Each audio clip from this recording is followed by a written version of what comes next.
بسم اللہ الرحمن الرحیم۔ الصلاۃ والسلام علیکہ یا رسول اللہ وعلی آلہ و صحابہ یا حبیب اللہ۔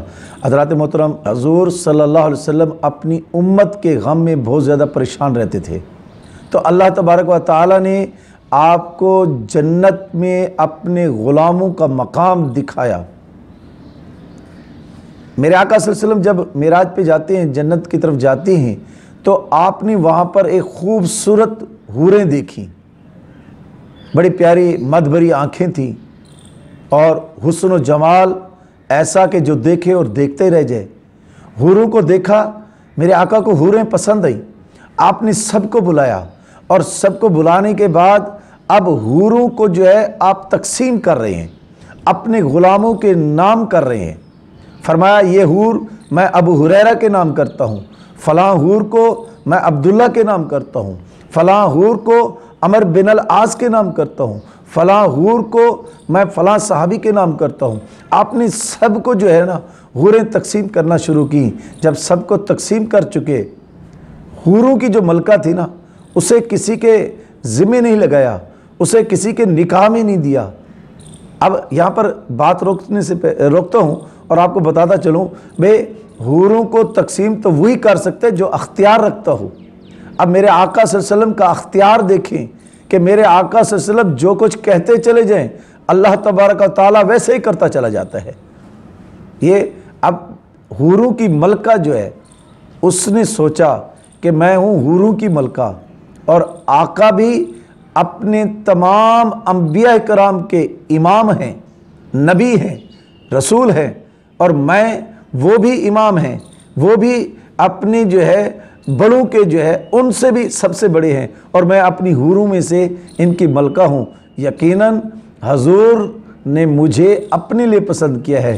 اپنے شک کو مٹانے کے لیے، ختم کرنے کے لیے ذرا آگے بڑھتی ہے، اور آگے بڑھ کر کہا آقا آپ نے سب حوروں کو تقسیم کر دیا، میں حوروں کی ملکہ ہوں اور مجھے آپ نے تقسیم نہیں کیا، لگتا ہے آپ نے مجھے اپنے لیے پسند کیا ہے، کیونکہ میں حوروں کی ملکہ ہوں اور آپ نبیوں کے امام ہیں، تو اس لیے یہ جچتا بھی ہے، لگتا ہے آپ نے مجھے اپنے لیے پسند کیا ہے۔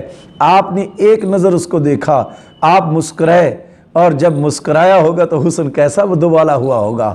آپ نے فرمایا نہیں، تجھے اپنے لیے پسند نہیں کیا، بلکہ تجھے اپنے بلال کے لیے پسند کیا ہے۔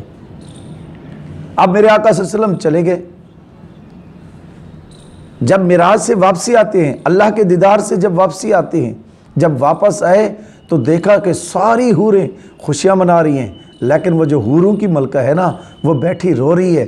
آپ نے دیکھا، آپ نے فرمایا جبریل بلا کر لاؤ اور اس سے پوچھو آج کیوں رو رہی ہے، آج تو خوشی کا موقع ہے۔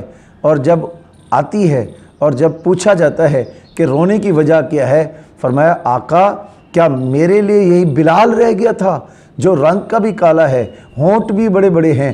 اس طریقے سے جب بات کرتی ہے تو میرے آقا نے فرمایا چپ، خبردار، میرے بلال کے لیے ایک جملہ بھی مت بولنا، سن یہ ابھی میرا فیصلہ ہے، میں نے فیصلہ کیا ہے کہ بلال کو آپ کے نکاح میں دیتا ہوں، ابھی مجھے حضرت بلال سے تو پوچھنے دے کہ وہ بھی تجھے قبول کرتا ہے کہ نہیں کرتا۔ کہ حسن کا جب بھی خیال آتا ہے تو دل میں نقطہ کمال آتا ہے، حسینوں میں پہلے نمبر پر مصطفیٰ کا بلال آتا ہے۔ میرے آقا صلی اللہ علیہ وسلم جب نیچے آتے ہیں اور آ کر اپنے صحابہ کرام کو معراج کے واقعات سنا رہے ہیں، سب خوش ہو رہے ہیں، اچانک میرے آقا صلی اللہ علیہ وسلم کو حوروں کی ملکہ کے واقعہ یاد آیا، تو آپ نے فوراً کہا اینا بلال، بلال کہاں ہیں؟ حضرت بلال کی عادت تھی صحابہ کرام کے درمیان میں بیٹھ کر چھپ چھپ کر رسول اللہ کا دیدار کیا کرتا تھا، خوش ہوتا تھا۔ جب کہا نا اینا بلال، بلال کہاں ہیں، تو حضرت بلال کھڑے ہو جاتے ہیں، ہاتھ باندھ کر عرض کرتے ہیں یا رسول اللہ حکم فرمائیے، غلام یہاں پر ہے۔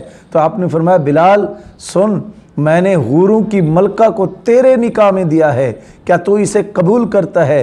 ارے سننے کی دیر تھی، حضرت بلال کا عشق کو دیکھو، تڑپ جاتے ہیں، رونا شروع کرتے ہیں۔ فرمایا آقا میرا مالک مجھے تپتی ہوئی ریت پر لٹاتا تھا، میں نے تپتی ہوئی ریت پر اس لیے نہیں لیٹا تھا کہ مجھے حوروں کی ملکہ چاہیے، آقا میرا مالک نے میری زبان کو جو ہے جلا دیا تھا، لیکن یہ تکلیف اس لیے برداشت نہیں کی تھی، مجھے حوروں کی ملکہ چاہیے، آقا مجھے آپ چاہیے، جہاں پر آپ ہوں گے وہاں پر مجھے تسکین ملے گی، مجھے حوروں کی ملکہ سے کوئی تسکین، کوئی غرض نہیں ہے، مجھے تو آقا آپ کا قرب چاہیے۔ تو حضرت محترم یہ تھی محبت حضرت بلال رضی اللہ تعالیٰ عنہ کو حضور صلی اللہ علیہ وسلم سے۔ جب میرے آقا صلی اللہ علیہ وسلم بیان کر رہے تھے نا کہ جنت کے حوالے سے کہ فلاں اس طریقے سے ہم جائیں گے، تو حضرت بلال رضی اللہ تعالیٰ عنہ تھوڑے سے رنجیدہ ہو کر بیٹھ گئے، کہا آقا آپ تو آگے چلے جائیں گے، ہم غلام کہاں رہ جائیں گے؟ آپ نے دلجوئی کے لیے آپ نے فرمایا بلال سن، سب سے پہلے جو جنت میں داخل ہوگا وہ تم ہوگے، کیوں گھبراتے ہو؟ تو حضرت بلال رضی اللہ تعالیٰ عنہ فرماتے حضور آپ سے بھی پہلے، فرمایا ہاں، جس اونٹنی پر میں سوار ہوں گا اس کی مہار آپ کے ہاتھ میں ہوگی، جب آپ کے ہاتھ میں ہوگی تو جنت میں سب سے پہلے آپ داخل ہوں گے۔ تو یہ ہے محبت، اور پھر یہ ہے محبتوں کا رزلٹ، یہ ہے محبتوں کا انعام کہ میرے آقا صلی اللہ علیہ وسلم کیا انعام دے رہے ہیں۔ اور دعا فرمائے اللہ تعالیٰ بھی ہمیں اپنے پیارے محبوب صلی اللہ علیہ وسلم کے ساتھ سچی پکی محبت عطا فرمائے، آمین وآخر دعوانا الحمدللہ رب العالمین۔ لا الہ الا اللہ محمد رسول اللہ۔